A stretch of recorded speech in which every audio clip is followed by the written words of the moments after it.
अभी तक अपन ने क्या किया, हमने अभी तक वहाँ 7 दिन गए हम लोग, और वहाँ की जो भी वर्किंग थी, जो भी अटेंडेंस थी, किस दिन क्या क्या किया, वो सब इकट्ठा कर लिया। अब हमें क्या करना है कि 2 रिपोर्ट बनानी है। कितनी रिपोर्ट बनानी है? कौन कौन सी बनानी है? पहली तो बनानी है प्राथमिक प्रतिवेदन C1 का जो प्रारूप दिया है ना ये, और दूसरी बनानी है C2 सामुदायिक जुड़ाव कार्य रिपोर्ट, है ना। एक प्राथमिक रिपोर्ट है और एक कार्य रिपोर्ट है ना, प्राइमरी रिपोर्ट और वर्किंग रिपोर्ट। तो इसमें जो 500 शब्दों वाली रिपोर्ट है वो अपन पहले बनाएंगे, ठीक है। पहले कौन सी रिपोर्ट बनाएंगे? 500 शब्दों वाली C1। अब इसमें तुम लोगों को करना क्या है, देखो सिंपल रिपोर्ट बनानी है, तो रिपोर्ट बनाने के लिए ये पॉइंट्स इनने दे दिए। जैसे पहला पॉइंट क्या दे दिया इनने, सामुदायिक जुड़ाव या सेवा कार्य का क्षेत्र। दूसरा पॉइंट दे दिया कार्य का विवरण। तीसरा दे दिया संबंधित कार्य स्थल संस्थान का विवरण जहाँ कार्य किया जाना है। अब चौथा दे दिया उद्देश्य तथा प्रासंगिकता। अब एक चीज बिल्कुल ध्यान में बिठा लो कि जो 500 शब्दों की रिपोर्ट है ये क्या है, अपना प्राथमिक प्रतिवेदन है। तो इस 500 शब्दों की रिपोर्ट को बिल्कुल ये सोच के मान के लिखना है कि अभी तक हमने हमारा जो सामुदायिक जुड़ाव का काम है वो शुरू नहीं किया। इसलिए हम यहाँ जो भी बात करेंगे वो आगे वाले समय की करेंगे, आने वाले समय की, कि हम वहाँ जाके उस संस्था में जाके ऐसा काम सीखेंगे, करेंगे। तो देखो जरा इसको अपन थोड़ा डिटेल में समझते हैं। तो पहला देखो, हेडिंग तो आपको ये लिखनी है, प्रारूप लिखोगे कॉर्नर में ऐसे ही, ठीक है। प्रारूप लिख दोगे ऐसे ही कोने में लिख देना C1। अब ऐसे ही यहाँ हेडिंग डालोगे बीच में पेज के, सामुदायिक जुड़ाव कार्य का प्राथमिक प्रतिवेदन, ठीक है। अब ये जो चीज है ये तुम लोगों को हेडिंग में नहीं लिखनी है। वो पता है कि भाई प्राथमिक प्रतिवेदन 500 शब्दों का होना है, स्वहस्त लिखित होना है, मतलब हैंड राइटिंग में लिखना है और हर एक को लिखना है, ठीक है। तो इसको आप लोग जब रिपोर्ट लिखोगे, प्रतिवेदन बनाओगे 500 शब्दों का, तब ये चीज वहां पे नहीं लाओ। अभी बात समझ में? तो ऐसे हेडिंग मेन टॉपिक बना लोगे फ्रंट पेज पे, एक पहले पेज पे बीचों बीच में बड़ा सा ये लिख लोगे सामुदायिक जुड़ाव कार्य का प्राथमिक प्रतिवेदन। अब जैसे ऐसे लिखते हो ना निबंध, निबंध जैसे लिखा वंडर्स ऑफ साइंस, तो बीच बीच में यहाँ लिखते हो बड़ा बड़ा सा वंडर्स ऑफ साइंस, ठीक है, या स्कूल एजुकेशन या माय फेवरेट फेस्टिवल, जो भी लिखते हो वो हेडिंग आप यहाँ लिखते हो। तो वैसी ही हेडिंग लिखनी है ये सामुदायिक जुड़ाव कार्य का प्राथमिक प्रतिवेदन। अब फिर जैसे आप ऐसे लिखते हो तो ऊपर आपने हेडिंग लिख दी वंडर्स ऑफ साइंस या जो भी आपका ऐसे था, फिर उसके बाद आप पहला पॉइंट लिखते हो इंट्रोडक्शन, फिर उसको डिफाइन करते हो।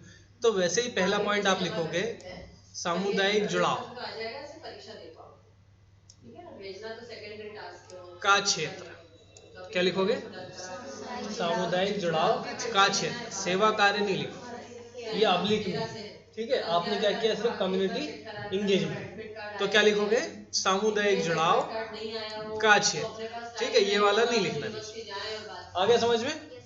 अब इसमें, अब ये तो होगी क्या पहली हेडिंग। अब इस पहली हेडिंग में अपने को डिफाइन क्या चीजें करनी है, मतलब देखो का क्षेत्र, ठीक है, सामुदायिक जुड़ाव कार्य का क्षेत्र कर लेना है। इसको कहाँ तक कर लोगे? सामुदायिक जुड़ाव कार्य का क्षेत्र, आपने जो काम किया उसका क्षेत्र, एरिया। तो अब ये होगी हेडिंग। अब इसमें डिफाइन क्या करोगे, क्या लिखा है देखो, विद्यार्थी अपने प्रस्तावित अध्ययन का रूपरेखा का प्रारंभिक परिचय इस बिंदु के अंतर्गत प्रस्तुत करेंगे। मतलब आपने जो टॉपिक लिया, क्या टॉपिक लिया, जैसे किसी ने लिया मध्याह्न भोजन योजना, किसी ने लिया टीकाकरण योजना, ठीक है, किसी ने कुछ और लिया, लाडली लक्ष्मी योजना लिया किसी ने, है ना। तो ऐसे ही आप यहाँ क्या लिखोगे, आपने जो रूपरेखा या जो अध्ययन प्रस्तावित किया है उसका प्रारंभिक परिचय आपको देना है, इंट्रोडक्शन देना है। जैसे आपने लिया टीकाकरण योजना, तो टीकाकरण योजना के बारे में आपको यहाँ पे लिखना है कि टीकाकरण योजना क्या है, कब शुरू हुई, इसके अंतर्गत क्या क्या काम होता है। ज़्यादा बड़ा नहीं लिखना है, कितने पॉइंट है तुम्हारे पास में? 1 2 3 4 पॉइंट है। 4 पॉइंट की जानकारी में आपको 500 शब्द करना है। तो इस पहले पॉइंट में आप ये मान के चलना कि आपको लगभग 100 शब्द लिखने हैं। ठीक है, तो 100 शब्दों में आप क्या बताओगे? आपका जो टाइटल है, जो आपने जो टॉपिक लिया, उस टॉपिक का इंट्रोडक्शन, परिचय, ठीक है, और संक्षिप्त परिचय, डिटेल्ड नहीं जाना, ठीक है, संक्षिप्त। अब उसके बाद उसमें क्या जोड़ना है? इंट्रोडक्शन हो गया। फिर पैराग्राफ चेंज करके क्या लिखोगे? जिसमें अध्ययन का वृहद क्षेत्र, ठीक है। अब अध्ययन का वृहद क्षेत्र आप क्या पैराग्राफ चेंज करके फिर क्या लिखोगे? एक तो हो गया इंट्रोडक्शन, इंट्रोडक्शन के बाद यहाँ पैराग्राफ चेंज करोगे, पैराग्राफ चेंज करके फिर ये समझाओगे कि आपका जो टॉपिक है उसका स्कोप क्या है। वृहद क्षेत्र मतलब स्कोप। आप जो टॉपिक लिया, जैसे टीकाकरण योजना आपने टॉपिक लिया, तो उस टीकाकरण का स्कोप क्या है, मतलब कि उसके क्या रिजल्ट निकलते हैं, उससे लोगों को क्या फायदा होता है, क्या लाभ निकलता है, वो आप बताओगे इस पैराग्राफ में, ठीक है। अब फिर उसके बाद फिर पैराग्राफ बदलोगे, बात यहाँ सुन लो पहले। उसके बाद फिर पैराग्राफ बदलोगे, फिर क्या लिखोगे? आवश्यकता। जो आपका टॉपिक है उसकी आवश्यकता क्या है, मतलब आपने लिया टीकाकरण योजना, तो लोगों को टीकाकरण योजना की आवश्यकता या क्या आवश्यकता है या क्यों आवश्यकता है, ठीक है, वो आप इस पैराग्राफ में बताओगे, ठीक है। फिर एवं उसके लक्षित लाभ बताओगे। लक्षित लाभ मतलब टारगेटेड एडवांटेजेस, कि आपने जो टॉपिक लिया है उससे लोगों को क्या फायदा होता है, बच्चों को क्या फायदा होता है, या किसी को भी क्या फायदा पहुंचता है आपके टॉपिक से। लक्षित लाभ, आपके टॉपिक किन लक्ष्यों को निर्धारित करता है या किन लक्ष्य बनाकर लाभ प्राप्त होता है, या किन लक्ष्यों के लिए लाभ प्राप्त होता है। जैसे आपका है मध्याह्न भोजन, तो मध्याह्न भोजन का लक्ष्य क्या है वो यहाँ बताना पड़ेगा। आपका टॉपिक है टीकाकरण, तो आपको यहाँ टीकाकरण योजना के लक्ष्य बताने पड़ेंगे कि ये लक्ष्य है और इनसे ये लाभ होते हैं। दो चीजें बतानी पड़ेंगी इसमें, एक तो लक्ष्य और एक लाभ, ठीक है। फिर बाद में बताओगे अनुप्रयोग की परिकल्पना का विवरण दिया जाएगा। अनुप्रयोग की परिकल्पना का विवरण। अनुप्रयोग क्या, अंग्रेजी में इसको बोलते हैं एप्लीकेशन, ठीक है।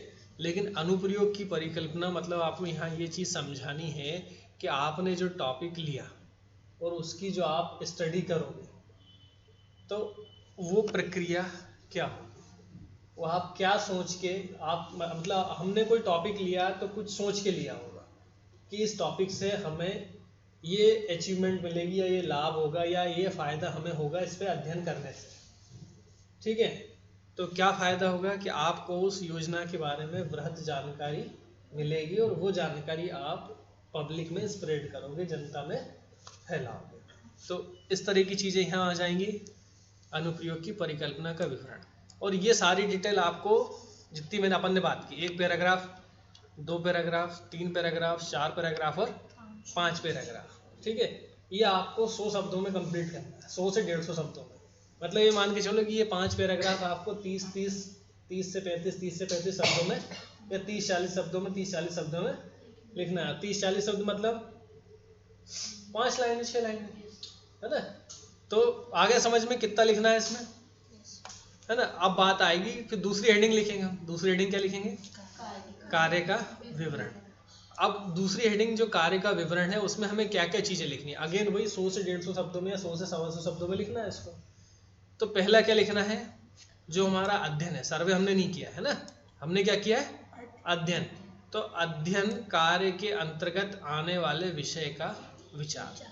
तो आपने जो टॉपिक लिया है, मतलब अध्ययन कार्य मतलब आप जिस टॉपिक का अध्ययन कर रहे हो, जिस योजना का अध्ययन कर रहे हो, उस योजना के अंतर्गत आने वाले विषय का विचार।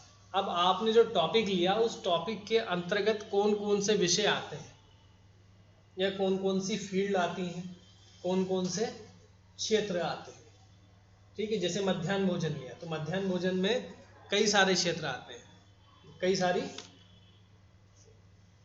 सब टॉपिक्स आते हैं। जैसे मध्याह्न भोजन में क्या चीजें आ सकती हैं? कौन कौन गया था मध्याह्न भोजन के लिए, है ना? तो मध्याह्न भोजन में अगर कोई गया होगा तो भाई सप्ताह के 6 दिन अलग अलग मेन्यू होता है, अलग अलग तरह का खाना मिलता है। तो ये एक विचार हो गया। दूसरा विचार क्या हो गया कि आपने वहाँ जाके क्या क्या चीज़ें देखी, कौन कौन से बच्चे वहाँ पे आते हैं, सिर्फ लड़के लड़के आते हैं कि लड़कियाँ भी आती हैं? अगर लड़के लड़कियाँ सब आते हैं तो रेशो किसका ज़्यादा है? ठीक है, लड़के ज़्यादा आते हैं कि लड़कियाँ ज़्यादा आती हैं? किस तरह के परिवार से ज़्यादा आते हैं, है ना? तो ये इसके हो जाएंगे क्या, सब टॉपिक्स, कि आपने जो टॉपिक लिया है उसका जो उसके अंतर्गत आने वाले दूसरे विषय क्या है उनको हम यहाँ पे बताएंगे। अब इसको आप बताना क्या, पॉइंट वाइज। क्या लिखोगे, कार्य का विवरण। तो कार्य के विवरण में आप बताओगे कि हमने जो विषय लिया उसके अंतर्गत ये चीजें आती हैं। मध्याह्न भोजन योजना के बारे में अपन ने ऊपर बता दिया। अब मध्याह्न जो भी योजना लिया आपने, योजना के बारे में ऊपर बता दिया, और यहाँ बताना है वो योजना में क्या क्या काम होते हैं। तो मध्याह्न भोजन में पहला काम क्या होता है, 5वीं तक के बच्चों को, 8वीं तक के बच्चों को निःशुल्क भोजन उपलब्ध कराया जाता है। दूसरा पॉइंट क्या लिख दोगे, हर दिन के हिसाब से पौष्टिक भोजन उपलब्ध कराया जाता है। प्रति वार या प्रति दिवस के हिसाब से अलग अलग मेन्यू बनाया जाता है, और वो मेन्यू आपके पास होगा, आप वहाँ गए होगे तो, कि किस दिन क्या बनता है। ऐसे टीकाकरण योजना में होता है, ऊपर आपने बता दिया टीकाकरण योजना क्या, आप ये टीकाकरण के योजना का विवरण बताओगे आप। तो विवरण में क्या कि हर बच्चे को कितने टीके लगते हैं, है ना? लाभ भी आपने बता दी, सारी चीजें बता दी। अब उसका अंतर्गत आने वाले विषय बताने हैं या उसका कार्य बताना। तो कैसे काम होता है भाई, हर बच्चे को इतने टीके लगाए जाते हैं। कुछ स्पेशल केसेस होंगे जिनमें ज्यादा टीके भी लगाए जाते हैं, है ना? कितने लगते हैं, कौन गया था टीकाकरण योजना में, कौन गया था, कितने टीके लगते हैं एक बच्चे को? 7 लगते हैं, है ना? ज्यादा भी लगते हो, कितने साल तक लगते हैं? 5 साल से बड़े हो जाते तो भी लगते हैं, 11 साल का भी लगता है शायद, है ना? ठीक से पता करके आना योजना का। तो कब कब कौन कौन से टीके लगते हैं, जैसे जन्म के दौरान उसको शायद 1 या 2 टीके लगते हैं, है ना? तो उन दोनों टीकों के नाम भी लिखना है, कौन सा टीका किस एज में लगता है, ठीक है? और उसको जैसे अगर ये भी बताना साथ में एडिशनली कि कुछ टीके होते हैं जिनके साथ उसको पोलियो ड्रॉप्स भी पिलाई जाती है।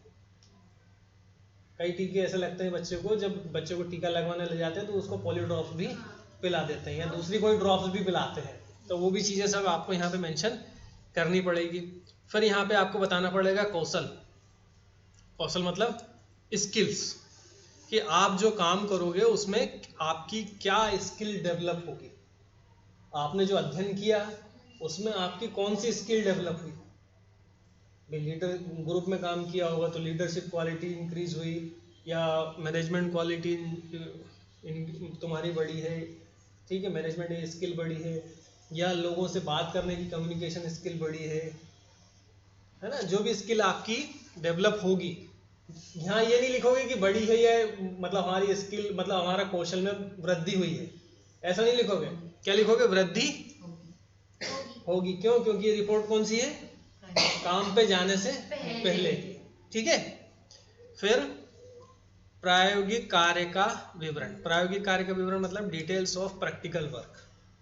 आपने वहां पे क्या क्या प्रैक्टिकल काम आप करोगे, किया नहीं लिखोगे, यहाँ कर लिया वो अलग बात है, लेकिन यहाँ बताना क्या पड़ेगा, क्या क्या प्रैक्टिकल काम हम वहां पे करेंगे। तो जैसे टीकाकरण योजना में गए तो वो जच्चा बच्चा कार्ड होता है, उसकी एंट्री करना सीखेंगे। जच्चा बच्चा कार्ड कैसे बनता है उसके बारे में सीखेंगे। योजना में कौन कौन से टीके लगाए जाते हैं उसके बारे में सीखेंगे, है ना? टीका लगाते समय किन बातों का ध्यान रखा जाता है ये सीखेंगे। टीका लगाने के बाद किन चीज़ों का ध्यान रखा जाता है और पेरेंट्स को किन चीज़ों को ध्यान रखने के लिए कहा जाता है, ये चीज़ें सीखेंगे। तो ऐसा अपने को बताना है कि हम जो प्रैक्टिकल काम क्या क्या करेंगे, वहाँ पर क्या क्या सीखेंगे, ठीक है। हो गया दूसरा पॉइंट भी। तो ये कितने हो गए, 200 से 250 शब्द तक आ गए अपन। कितने बच रहे हैं, 200-250 और बच रहे हैं। तो अब तीसरा पॉइंट अपन आएंगे, संबंधित कार्यस्थल या संस्था का विवरण जहां कार्य किया जाना है, ठीक है। तो आप इसमें हेडिंग ये लिखोगे। अब इसमें हेडिंग में आप क्या करोगे, इसमें भी पॉइंट वाइज डिटेल जाएंगे। तो पहला पॉइंट क्या आएगा, संस्था, ठीक है। तो संस्था में आप क्या लिखोगे, संस्था का नाम, जैसे एक बायोडाटा बनाते हैं ना अपन, अब वैसा बनेगा यहाँ पे। संस्था, संस्था का क्या लिख दोगे? संस्था का नाम, क्या संस्था है? प्राथमिक क्या? आंगनवाड़ी केंद्र, आगे उसके आंगनवाड़ी केंद्र या प्राथमिक शाला या शासकीय माध्यमिक शाला या ग्राम पंचायत या वार्ड कार्यालय, जो भी है ना, क्या लिख दोगे। फिर उसके बाद अगली लाइन में क्या लिखोगे? कार्यस्थल। क्या लिखोगे? कार्यस्थल लिखोगे। तो कार्यस्थल में क्या? उसका पता कि वो कहाँ पर है, ठीक है, उसका एड्रेस आ जाएगा। फिर प्रक्रिया लिखोगे आप कि वहाँ पे जो कौन कौन से काम या कौन कौन सी योजनाएं चलती हैं। अब हमने तो एक ही योजना ली है, लेकिन वहाँ पे उसके अलावा और कौन कौन सी योजनाएं चलती हैं वो बताओगे आप प्रक्रिया में, ठीक है। तरीका क्या है वहाँ पे? योजना, उसके स्वरूप इत्यादि का वर्णन दें, ठीक है। प्रक्रिया बता दी आपने, कौन कौन सी योजनाएं चलती हैं, और उसके स्वरूप इत्यादि का वर्णन, मतलब कौन कौन सी योजनाएं चलती हैं और किन के लिए वो योजनाएं हैं। अब जैसे टीकाकरण योजना है, वो किन के लिए है? बच्चों के लिए है। दूसरी कोई योजना होगी मध्याह्न भोजन, वो किसके लिए है? कौन से बच्चों के लिए? एक श्रेणी बतानी पड़ेगी ना, कितने साल से कितने साल तक के बच्चों के लिए है, या कौन सी क्लास से कौन सी क्लास तक के बच्चों के लिए, तो वो डिटेल अपने को यहाँ देनी है, ठीक है। अब फिर आप पैराग्राफ चेंज करोगे, फिर लिखोगे संस्थान के अंतर्गत किए जाने वाले कार्यों का विवरण। अब वो संस्था जहाँ आप जा रहे हो वो कौन कौन से काम करती है वो आपको बताना पड़ेगा। जैसे आंगनबाड़ी में गए तो वहाँ पे टीकाकरण योजना भी चलती है, और वहाँ पे भी भोजन मतलब मध्याह्न भोजन योजना आंगनबाड़ी में भी चलती है। फिर लाडली लक्ष्मी योजना की जानकारी एग्जीक्यूशन भी वहाँ से होता है, और पौष्टिक आहार वितरण का भी काम आंगनबाड़ी से होता है ना। तो वहाँ जो जो काम होते हैं उन सबका आपको पॉइंट वाइज यहाँ पे डिटेल लिखनी है कि वहाँ कौन कौन से काम किए जाते हैं। भाई बच्चों को घर घर से बुलाया जाता है, उनको बिठा के पढ़ाया जाता है, उनको बोलना सिखाया जाता है, उनको कहानियाँ सिखाई जाती हैं, है ना, उनको बोलना सिखाया, खेलना सिखाया, रंगों की पहचान करना, ये सारी चीज़ें उनको सिखाई जाती है। भोजन वितरण किया, पौष्टिक भोजन वितरण किया जाता है ना, कभी भी सिर्फ भोजन नहीं लिखना। भोजन वितरण में अगर कुछ भी बात लिखो तो पौष्टिक भोजन वितरण किया जाता है। गर्भवती महिलाओं के लिए भी पोषण आहार वितरण किया जाता है ना। उनके अकाउंट बनाए जाते हैं, वहाँ पे उनका नाम रजिस्टर्ड किया जाता है, पंजीकरण किया जाता है। वो सारी डिटेल यहाँ पे इसमें आप पॉइंट वाइज करके लिखोगे। फिर अगला आप लिखोगे कार्य से संबंधित कार्य प्रणाली का विवरण दें। अब कार्य से संबंधित मतलब जो काम आपने किया, जैसे टीकाकरण योजना आपने ली, तो टीकाकरण योजना का विवरण देना है आपको कि टीकाकरण योजना की कार्य प्रणाली, मतलब कि टीकाकरण योजना कैसे क्रियान्वित की जाती है। अब मेरे यहाँ 2 साल का बच्चा है, 1.5 साल की बेटी है, उसको मुझे कैसे पता है कि उसको कौन सा टीका लगना है या कौन सी तारीख को लगना है? पेरेंट्स को नहीं पता, तो भाई वो पेरेंट्स उस बच्चे को कैसे लाएगा? तो भैया अब टीकाकरण का काम शुरू कैसे होता है, कैसे इसको किया जाता है, क्या होता है, वो तो अपन से बात कर ली। अब यहाँ कार्य प्रणाली में बताना पड़ेगा कि वो काम किया कैसे जाता है, ठीक है। अब किया कैसे जाता है, इट मीन्स कि भाई बच्चे के पेरेंट्स को इन्फॉर्म भी तो करना है कि आज आपके बच्चे को ये टीका लगना है, या ये टीका नहीं लगना है, कम से कम इतना तो बोलते ही हैं वो घर आके कि आज आपके बच्चे को टीका लगना है, ठीक है। फिर वो टाइम भी बताते हैं कि इतनी बजे लगना है ना। तो पहली स्टेप क्या होगी, बच्चे के अभिभावकों को या पेरेंट्स को इन्फॉर्म किया जाता है। फिर पेरेंट्स जब उनको लेके आते हैं तो जैसे कुछ भी ध्यान, जैसे देखते होंगे शायद वो वहाँ पर जो डॉक्टर्स टीकाकरण करते हैं वो शायद देखते होंगे कि बुखार तो नहीं है, कुछ और प्रॉब्लम तो नहीं है, तो ऐसे एग्जामाइन किया, फिर टीका लगाया, फिर वो बुखार आएगा क्या सिम्टम्स ध्यान में रखना है उसकी जानकारी दी, एडिशनल कुछ मेडिसिन भी देते हैं वो टीकाकरण के साथ में। तो ऐसी पूरी डिटेल्स आपका जो काम है उस काम से रिलेटेड सारी डिटेल आपको बतानी पड़ेगी यहाँ पर, ठीक है। तो ये भी आपको वही 100-125 शब्दों में लिखना है। 300 तक आ गए, 300-350 तक। अब ये जो बचा अपना उद्देश्य तथा प्रासंगिकता, ये सबसे मेन काम है 500 शब्दों की रिपोर्ट में, सबसे मेन चीज ये है। यहाँ ऊपर अपन ने क्या किया, अपन ने जो टॉपिक लिया, जो संस्था है जो काम कर रही है उससे रिलेटेड चीजें बताई। अब हमारी जो रिपोर्ट होगी वो मेन रिपोर्ट या रिपोर्ट का मुख्य भाग जो कहें, ये चौथा पॉइंट होगा, ठीक है। इसमें क्या बताना है अपने को, प्रस्तावित अध्ययन के लिए निर्धारित लक्ष्य स्मार्ट होना चाहिए। क्या होना चाहिए? स्मार्ट होना चाहिए। अब स्मार्ट का फुल फॉर्म दिया है, एस फॉर स्पेसिफिक मतलब विशिष्ट या स्पष्ट, एम फॉर मेजरेबल मापन योग्य, ए फॉर अचीवेबल मतलब पूर्ण या पूर्ण करने योग्य, आर फॉर रियलिस्टिक या रिलेटेबल वास्तविक या प्रासंगिक, टी फॉर टाइम बाउंड समयबद्ध। ठीक है, तो हम अब यहाँ पे आप जब हेडिंग लिखोगे उद्देश्य तथा प्रासंगिकता, तो उसमें पहला सब हेडिंग लिखोगे विशिष्टता। ठीक है, क्या लिखोगे? विशिष्टता या फिर स्पेसिफिक। अब स्पेसिफिक में क्या बताओगे आप? यहाँ विशिष्ट होने से अभिप्राय है कि अध्ययन कार्य के पीछे स्पष्ट निश्चित उद्देश्य और लक्ष्य निर्धारित हो। अब स्पष्ट में आपको क्या बताना है?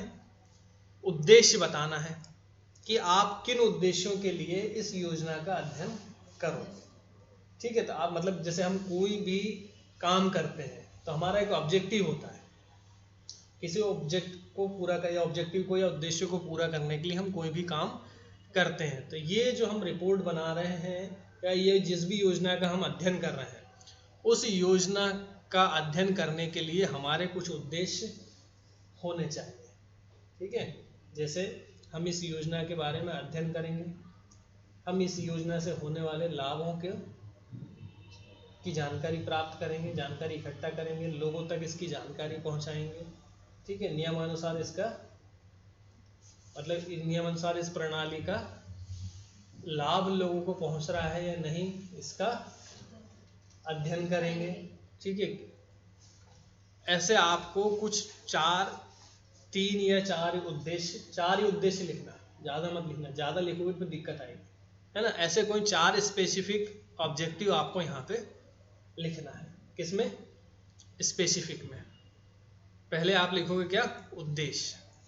ठीक है, अब वो जो उद्देश्य आपने लिखे वो स्पष्ट होने चाहिए। कैसे होने चाहिए? स्पष्ट होने चाहिए। ऐसे घुमाने फिराने वाले, घालमेल वाले नहीं होने चाहिए कि हम आंगनबाड़ी में जाएंगे तो ग्राम पंचायत का अध्ययन कर लेंगे, ऐसा नहीं होना चाहिए। ठीक है, आंगनबाड़ी की बात हो रही है तो सिर्फ आंगनबाड़ी की बात होगी, और टीकाकरण योजना की बात हो रही है तो सिर्फ टीकाकरण योजना की बात होगी, मध्याह्न भोजन की बात हो रही है तो सिर्फ मध्याह्न भोजन की बात होगी। मतलब आपके जो उद्देश्य हैं वो आपको स्पष्ट लिखने हैं। फिर आपके जो उद्देश्य आप लिखोगे वो कैसे होने चाहिए? मेजरेबल होने चाहिए। ठीक है, मापन योग्य मतलब कैसे कि भाई उनको मेजर किया जा सके, कि आपने लिखा है कि हाँ हम ये चीज़ सीखेंगे तो हम वो चीज़ सीखेंगे। अब वहाँ ऐसा मत लिख देना टीका का, अब इसका अपोजिट गलत बता रहा हूँ कि गलत कैसा हो सकता है। गलत ऐसा हो सकता है कि आपने ऐसा उद्देश्य लिख दिया है कि मैं इन 7 दिन में डॉक्टर बन जाऊंगी, फिर टीका लगाने वाली डॉक्टर बन जाऊंगी, तो ये मेजरेबल नहीं है। ठीक है, मेजरेबल क्या है कि मैं इतना काम सीख लूंगी। कितना काम? कि इस योजना के बारे में अध्ययन कर लूंगी। मतलब जो आप 4 उद्देश्य बता रहे हो ना, इसमें 4 ही उद्देश्य लिखना है, लेकिन वो 4 उद्देश्य कैसे होना चाहिए? पहली बात तो स्पष्ट होना चाहिए, और दूसरी बात मेजरेबल होना चाहिए कि उनको मापा जा सके, यानी कि उनको पूरा किया जा सके। ठीक है, मेजरेबल होने चाहिए कि भाई मैं इतना ये काम सीख लूंगी, इसका अध्ययन कर लूंगी, इसकी जानकारी प्राप्त कर लूंगी। फिर क्या होने चाहिए? वो जो आपके ऑब्जेक्टिव हैं वो कैसे होने चाहिए? अचीवेबल होने चाहिए, मतलब पूर्ण करने योग्य, ऐसे होने चाहिए जो पूरे हो जाए। ऐसे उद्देश्य नहीं बनाना कि जो पूरे ही नहीं हो। उद्देश्य कैसे लिखना है अपने को? जो पूरे हो जाए। ठीक है, मुंगेरी लाल के सपने नहीं लिखने हैं, यहाँ लिखने हैं ऐसे उद्देश्य जो पूरे हो जाए। ठीक है, और फिर वो उद्देश्य कैसे होने चाहिए? रियलिस्टिक भी होने चाहिए, वास्तविक भी होने चाहिए, या रिलेटेबल होने चाहिए। वास्तविक कैसे होने चाहिए? वास्तविक कैसे होने चाहिए? मतलब कि वास्तविकता में वो संभव हो, है ना, असंभव जैसा कुछ नहीं लिखना है। और प्रासंगिक मतलब आपने जो टॉपिक लिया है उससे संबंधित हो। ऐसा नहीं हो आपने टॉपिक लिया है टीकाकरण, लिख रहे हो मध्याह्न भोजन, आगे बात समझ में। तो आपके उद्देश्य जो, अब इसमें उद्देश्य जो 4 या 5 उद्देश्य लिखोगे ना, वो उद्देश्य उतने ही लिखना है, लेकिन उन उद्देश्यों को कैसे बनाना है वो, उसमें इन 5 चीजों का ध्यान रखना है। ठीक है, फिर वो उद्देश्य मतलब वास्तविक भी हो गए, और कैसे होने चाहिए वो उद्देश्य, टाइम बाउंड भी होने चाहिए, समयबद्ध भी होने चाहिए। मतलब कि ऐसे उद्देश्य लिखना जो आप 7 दिन में पूरे कर सकते हो, ऐसे उद्देश्य मत लिखना जिसको पूरा करने में साल भर लग रहा हो, है ना। गलती से ऐसा मत लिख देना कि मैं सर्टिफिकेट प्राप्त कर लूंगी, मैं डिप्लोमा प्राप्त कर लूंगी, मैं डिग्री प्राप्त कर लूंगी, है ना।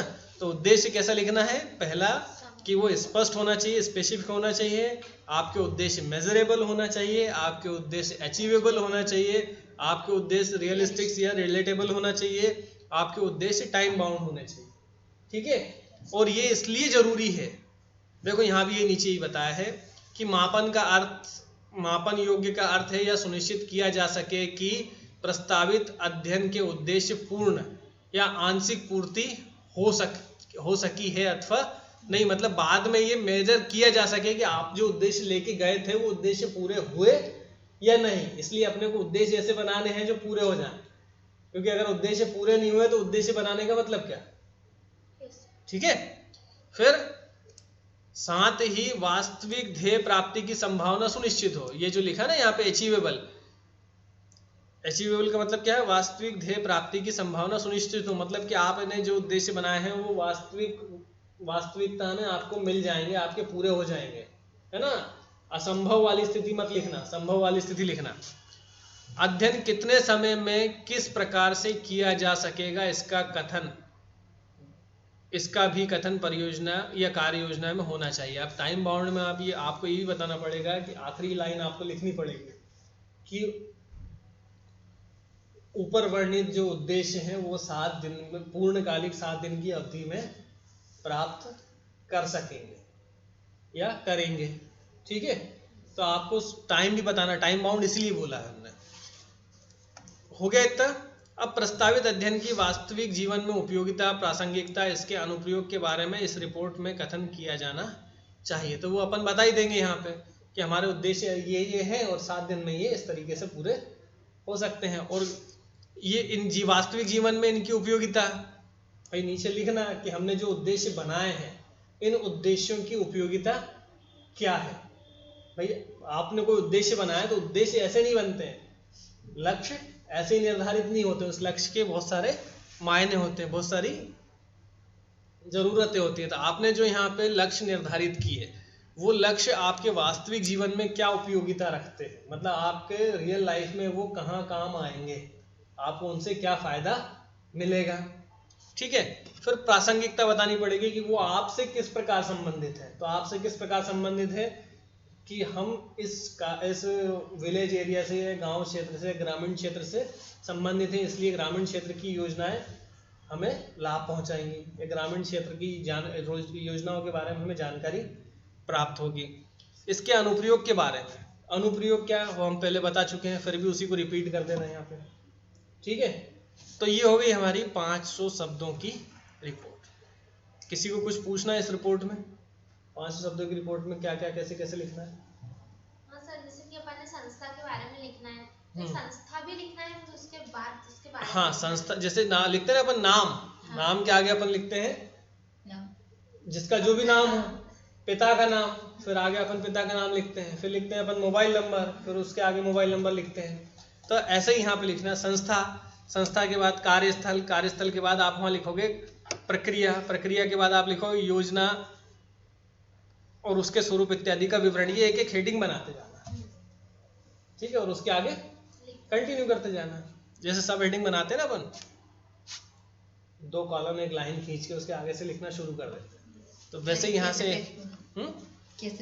हाँ, ये सबसे जरूरी सवाल बेटा, इसको तुम कोशिश करना। देखो प्रिंट आउट वाला लोगे तो हो सकता है कि आपको कहीं पे जगह ज़्यादा मिल जाए, कहीं पे जगह कम मिले, तो इसका बहुत अच्छा तरीका है।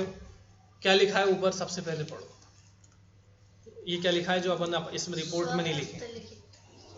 ठीक है, स्वहस्त लिखित का मतलब क्या है? खुद के हाथ से लिखना। ठीक है, तो खुद के हाथ से लिखना है तो कैसे पेज पे लिखना है? जो फोटोकॉपी के कोरे पेज आते हैं ना, ब्लैंक पेज, ऐसे ब्लैंक पेज आते हैं फोटोकॉपी के, तो उन ब्लैंक पेजेस पे आपको लिखना है। वो मैं बता दूंगा कैसे लिखना है उसको, लेकिन इसको लिखना है ब्लैंक पेज पे, ठीक है। इसको